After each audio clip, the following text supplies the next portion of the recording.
Bagaimana cara mengerjakan solat sunat Aidilfitri? Ini adalah panduan mudah untuk melakukan solat sunat Aidilfitri dan perkara-perkara sunat yang perlu dilakukan pada Hari Raya Aidilfitri. Anda akan dibimbing secara langkah demi langkah sehingga selesai dan panduan ini diringkaskan agar mudah difahami. Panduan ini juga dipermudahkan dengan bacaan bahasa Rumi untuk membantu sesiapa yang mengalami kesukaran membaca tulisan Arab. Tanpa membuang masa, mari kita ikuti panduan ini. Hari Raya dalam Islam adalah Hari Raya Aidilfitri dan Hari Raya Aidil Adha. Kemuncak sambutan Hari Raya adalah solat sunat Hari Raya pada paginya. Hukum solat sunat Hari Raya adalah sunat muakkad, iaitu solat sunat yang sangat dituntut melaksanakannya. Solat sunat Hari Raya dilaksanakan secara bersendirian atau berjemaah dan menjadi syiar untuk agama Islam. Berikutan wabak COVID-19 yang melanda negara dan Perintah Kawalan Pergerakan, maka rakyat Malaysia digalakkan untuk mengerjakan solat sunat Aidilfitri di rumah masing-masing. Waktu solat sunat Hari Raya Aidilfitri. Waktu bagi solat sunat Raya Aidilfitri ialah sesudah terbit matahari, lebih kurang jam 8 pagi. Kita mulakan. Jumlah rakaat. Jumlah rakaat bagi solat sunat Aidilfitri adalah 2 rakaat sahaja. Setelah tiba waktu untuk anda mendirikan solat sunat Aidilfitri, mulakan solat dengan lafaz niat. Niat solat Hari Raya sebagai imam adalah usolli sunnata Aidilfitri ra'ataini imaman lillahi ta'ala. Sahaja aku sembahyang sunat Aidilfitri 2 rakaat sebagai imam kerana Allah Ta'ala. Niat solat raya sebagai makmum adalah usolli sunnata Aidilfitri ra'ataini ma'muman lillahi ta'ala. Sahaja aku sembahyang sunat Aidilfitri 2 rakaat sebagai makmum kerana Allah Ta'ala. Niat solat raya bersendirian adalah usolli sunnatal Aidilfitri ra'ataini adaan lillahi ta'ala. Sahaja aku sembahyang sunat Aidilfitri 2 rakaat tunai kerana Allah Ta'ala. Untuk rakaat pertama selepas mengangkat takbir atau ihram, kita akan membaca doa iftitah. Doa iftitah adalah sunat sahaja, tiada masalah kalau tidak dibaca. Setelah selesai membaca doa iftitah atau anda tidak membacanya, kita akan mengangkat tangan dan bertakbir sebanyak 7 kali yang diselang-seli dengan bacaan tasbih. Takbir 7 kali dan tasbih 6 kali. Bacaan tasbih di antara takbir adalah seperti berikut. Subhanallah walhamdulillah wa la ilaha illallah wallahu akbar wa la hawla wa la quwwata illa billahil aliyyil azim. Bacaan tasbih yang pendek adalah Subhanallah walhamdulillah wa la ilaha illallah wallahu akbar. Pada takbir ketujuh dan terakhir, kita akan membaca surah Al-Fatihah jika solat bersendirian. Jika berjemaah, imam akan membaca Al-Fatihah terlebih dahulu dan makmum akan membaca Al-Fatihah selepas imam selesai membacanya. Selepas selesai Al-Fatihah, kita akan membaca surah pilihan. Anda boleh memilih surah kegemaran dan mudah buat anda. Namun, saya menyarankan surah Al-A'la sebagai surah pilihan. Surah pilihan selepas Al-Fatihah bukanlah wajib bagi mereka kurang hafalannya. Tiada masalah jika tidak membacanya. Setelah selesai membaca surah pilihan atau tidak membacanya, kita akan meneruskan rukun solat seperti solat fardu yang biasa. Rukuk, i'tidal, sujud, duduk antara 2 sujud, melakukan sujud yang kedua dan bangun untuk meneruskan rakaat kedua. Rakaat kedua. Setelah bangun daripada sujud rakaat pertama dengan disertakan takbir permulaan rakaat kedua, kita akan mengangkat takbir sebanyak 5 kali yang diselang-seli dengan bacaan tasbih. Takbir 5 kali dan tasbih 4 kali. Bacaan tasbih samalah seperti pada rakaat pertama. Tiada masalah untuk memilih tasbih panjang atau pendek. Pada takbir kelima dan terakhir, kita akan membaca surah Al-Fatihah jika solat sendirian. Jika berjemaah, imam akan membaca Al-Fatihah terlebih dahulu dan makmum akan membaca Al-Fatihah selepas imam selesai membacanya. Selepas selesai Al-Fatihah, kita akan membaca surah pilihan.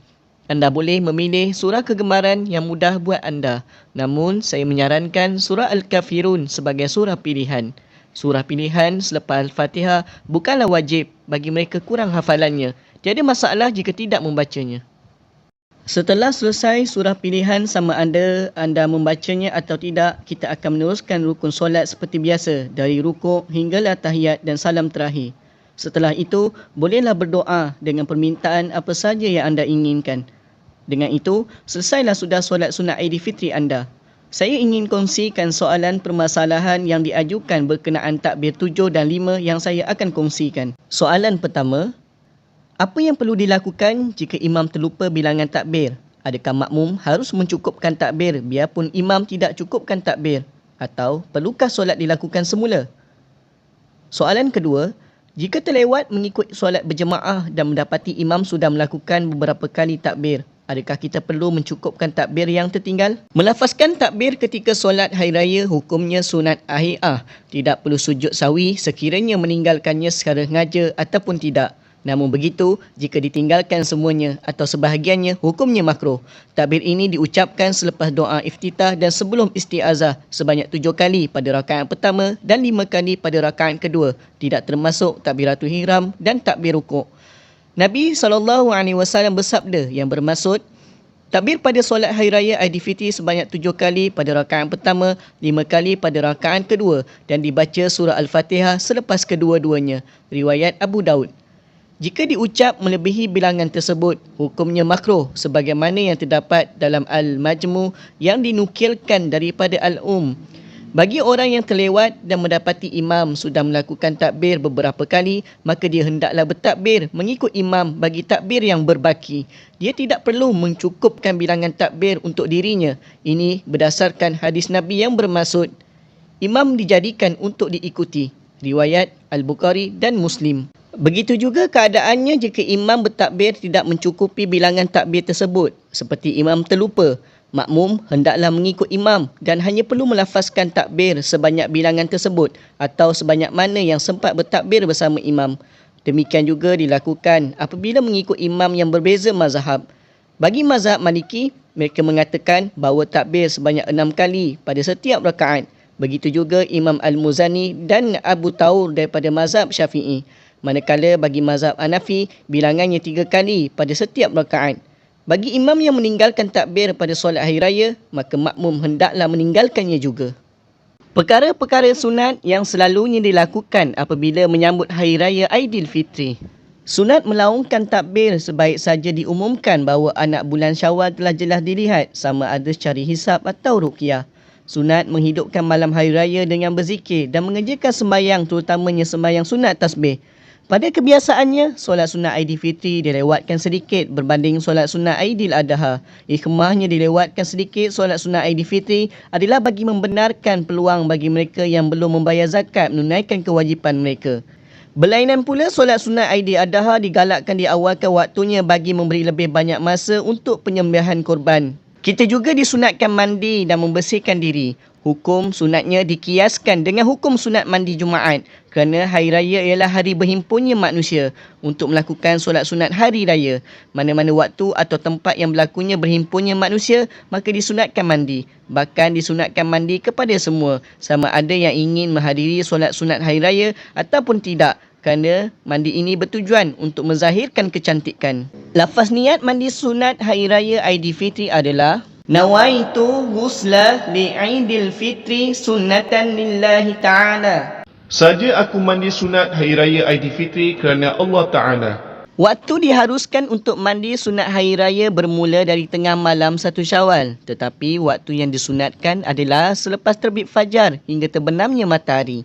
Disunatkan membersihkan diri dengan mencukur bulu-bulu pada tubuh, memotong kuku, menghilangkan bau-bau yang tidak menyenangkan dari badan dan pakaian dan memakai wangi-wangian. Selain itu, disunatkan makan dahulu sebelum solat sunat Aidilfitri. Afdal, makan tamar dengan bilangan ganjil supaya dapat membezakan Aidilfitri dengan hari sebelumnya yang diwajibkan berpuasa. Manakala bagi Aidil Adha disunatkan makan selepasnya supaya makanan yang mula-mula dimakan pada hari itu ialah daging korban yang berkat. Dari Anas radhiyallahu anhu meriwayatkan, Nabi SAW tidak keluar pada Aidilfitri sehinggalah baginda memakan beberapa tamar. Baginda memakannya dengan bilangan ganjil. Hadis riwayat Bukhari. Selain itu, disunatkan memakai pakaian yang paling bagus walaupun bukan berwarna putih kerana tujuannya untuk menzahirkan nikmat. Tetapi jika warna putih, maka terhimpun padanya 2 sunat. Pakaian yang bagus dan warna putih iaitu warna yang paling afdal. Dengan itu, berakhirlah sudah panduan solat sunat Aidilfitri. Jika anda ingin panduan lafaz takbir Hari Raya dengan ejaan Rumi, saya ada menyediakan video khas dengan menekan butiran di atas. Selamat menyambut Hari Raya Aidilfitri. Maaf zahir dan batin jika ada kekurangan pada video saya ini. Duduk rumah, jaga diri, jaga kesihatan. Segala yang baik datang dari Allah, yang kurang dan lemah adalah dari diri saya. Sekian, terima kasih. Assalamualaikum warahmatullahi taala wabarakatuh.